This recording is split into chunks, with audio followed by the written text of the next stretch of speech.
child, the shade is real. The New York Times just slammed Harry and Meghan's mouthpiece, Omid Scobie's book, Endgame, saying there's nothing new there. It's all just rehashing old stuff.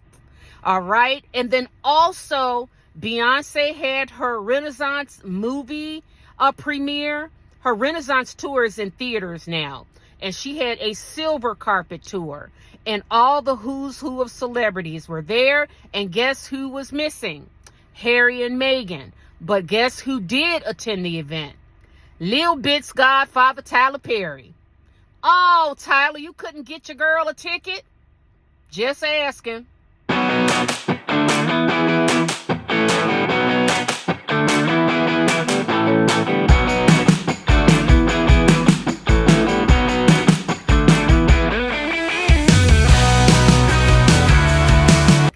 YouTube family, how you doing? This is Rhonda with Rhonda Loves Life. Thanks for joining me. All right, this is delicious, honey. This is so good. Looks like the New York Times, they are slamming Harry and Meghan's mouthpiece, Omid Scobie's book, Endgame, that's set to come out tomorrow. So we shall see how sales go. But it looks like the New York Times is saying, don't bother buying it because all they're doing is rehashing old stuff. I told you guys, so we'll see tomorrow. Also, Beyonce, her Renaissance tour, she turned into a movie. So she had a premiere. So she didn't have a red carpet. She had a silver carpet. So all the who's who was there. I have the clips here, but I'm going to play a little, but I'll shade it out because I don't want to get in no copyright issues over here. We are too new to start having copyright issues. So anyways, everybody was there. It was obviously the Destiny Child girls. Kris Jenner was there with her young beau. Tyler Perry was there. Tyler, which is Lil Bit's godfather. Tyler, you could not get a ticket for Harry and Meghan or a personal invite? Doubt it. You know why? Because Beyonce and her camp, they want no part of the shit show that's Harry and Meghan. Do you think Beyonce is worldwide? She's not just U.S. based. So do you really think Beyonce want to piss off the British public? Because that's what she would have done if she would have jumped into Meghan's camp and started defending her like Big O did. So I don't see Beyonce. I knew it all along anyways. Once Meghan started making this whole thing a race issue because she's the one with personality disorder. She's the one that went over there and blew up her whole life, basically, because of herself. She did. That's self-destructive. So anyways, Beyonce is smart. And Tyler Perry was invited, and Tyler Perry knew. Don't even try it. You can't invite your goddaughter, Lil Bit's mom and dad. We don't want them nowhere around. No, sir, no thank you. So it looks like Meghan Markle and Harry, they are more rejects. They have been rejected by Hollywood and also by Hollywood. I don't consider Beyonce to be part of the Hollywood. That's because she lives her life in private. She only comes out when she's marketing something. And, you know, she let her talent sell her tickets, which is smart. But we're not going to get into Hollywood. But let's just say those powers to be and these celebrities who are elite celebrities, they want no part of the Harry and Meghan shit show. And I don't blame them. When you're a worldwide talent like Beyonce, you can't afford to be going around pissing off countries. Let Meghan and Harry keep doing that on their own. That they made their bed, they've got a lie in it. Okay? Omid Scobie's book, I can't wait to see what the sales are tomorrow. I'm anxiously awaiting because I want to see. Now New York Times has weighed in and they're like, nope. They slammed the book, said it's nothing there. It's all rehashment of old issues. And yeah, it's a wine fest. Harry and Meghan, I told you guys, and I believe it. They are committed. They are committed to tearing down the William and Kate's brand. And they're trying to tear down the royal family legacy. They are. But what Harry should know this, but he's a dimwit. But Meghan should realize that the royal family, this British institution, they've been around for 1,200 years. I looked it up and they said Queen Elizabeth has 3 generations that are alive. So her throne is intact. And that hadn't happened since, Queen Victoria or something. But 1,200 years, and you think you're gonna, they've been through much more, much worse, Meghan. You need to leave these people alone. And if you need to look at the reaction from all the other celebrities around you, they're like, no, they don't want, think about somebody. Have you met someone in your life that loves to keep shit going on? They love to keep drama and toxicity and chaos. And when I see that, because if I spot chaos and you're someone in my family or friends and you're addicted to that, I gently and politely pull back with love, of course, because I don't want to be a part of it. I mean, life is too short. I am not going to be sitting around in the midst of chaos all the time.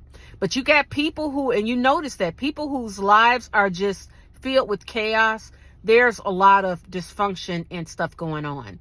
There's a lot of stuff going on. The reason why Harry and Meghan still have not found their way out of this mess, this hole they've digged themselves into, clearly shows that they are a lot more sicker than you realize. It's deep. It runs deep, and you can tell.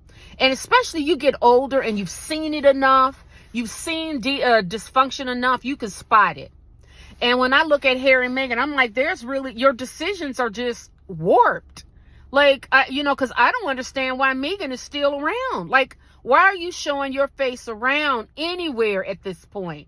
Do you not have a grasp of how the public views you? The same with Harry. But his excuse is that he's been so insulated. Like I said, he's been spoiled. He's a royal. But Meghan, for her to be a middle-aged 43-year-old woman, and you don't even have a grasp of control or understanding of how the world perceives you, especially if you're trying to be an actress or a producer or you want to be part of the Hollywood crowd. You got to really understand the chessboard, how the chessboards are moving, and you got to understand what role are you actually playing in the whole system. You got to know that. And you are an outsider and people are laughing at you. But you don't see that because you don't have a grasp on reality. It's important to have that. How are you going to really live an honest and thriving life if you don't first have an honest understanding about where you at in your life and where you need to change and where you need to grow? Listen, we all have to do it. We all have warts. I am imperfect. I've done so much therapy. There was a time when I was younger because I grew up in an alcoholic home with some parents that were severely alcoholic and mother died young. I had to work on all of that trauma. So I can come out on the other end saying, hey, you know what? I think I'm rooted in self. I'm thriving in my life, far from perfect. But every day I do an inventory, make sure I'm trying not to hurt others, making sure that I help others where I can, keep my side of the yard clean, stay humbled and grateful. But Meghan, you have to do that self-inventory. You got to do that because Harry can get up and go anytime, girl, anytime. He could start a new family, which I think he's going to eventually do. I'm sorry. He will. He can do that. But you can't. And holding on to these royal names like you a royal, that is a weight. It's poison. I told you, you drank from the poison chalice. You drank it, and now it's eating you from the inside out. It was poison. You should never hold on to them titles. Your real freedom will come from letting go of those titles. Just drop them and start building your life on your own independently. Independently. And the reason why a lot of people in Hollywood who come from humble, there are many who come from humble backgrounds, especially Oprah's and Tyler Perry's and stuff. They know how it is. And you want to be like Harry, and you're not Harry. And stop trying to covet Kate's life. You're not Kate. You're not married to the soon-to-be king. You're not. So you're going to have to work your ass off like everybody else does. But I think your father spoiled you. Oh, he spoiled you, and he did not prepare you well to go out into this world and make your own way. Authentically, honestly, with courage, with grit, with discipline, and no apologies. But you don't want to work hard. That's what it is. You just don't want to work hard. And you're lazy. You want it handed to you. You cannot covet Kate's life. That's not your life. You're not royal. Stop. Just because you married him, so what? That title is a weight on your shoulders. It's a poison in your system. And you got the royal family who want nothing to do with you. It's quite obvious. So anyways, guys, I'm on a rant. Let me know what you think of this video. Specifically, what do you think about New York Times scathing review of Harry and Meghan's mouthpiece, Omid Scobie's book? What do you think the sales numbers are going to look like tomorrow and the rest of the week?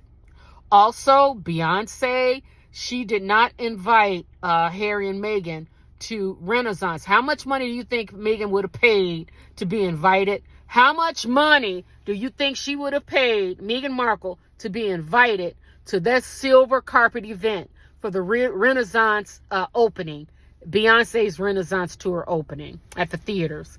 Meghan Markle would have given her left arm for it. But to be photographed with Beyonce, but no ma'am. Beyonce said, no, hell no.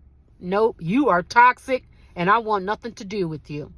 All right, guys, thanks a lot for watching my video. Let me know what you think in the chat and I will chat with you soon. Love you. Ciao. Mwah.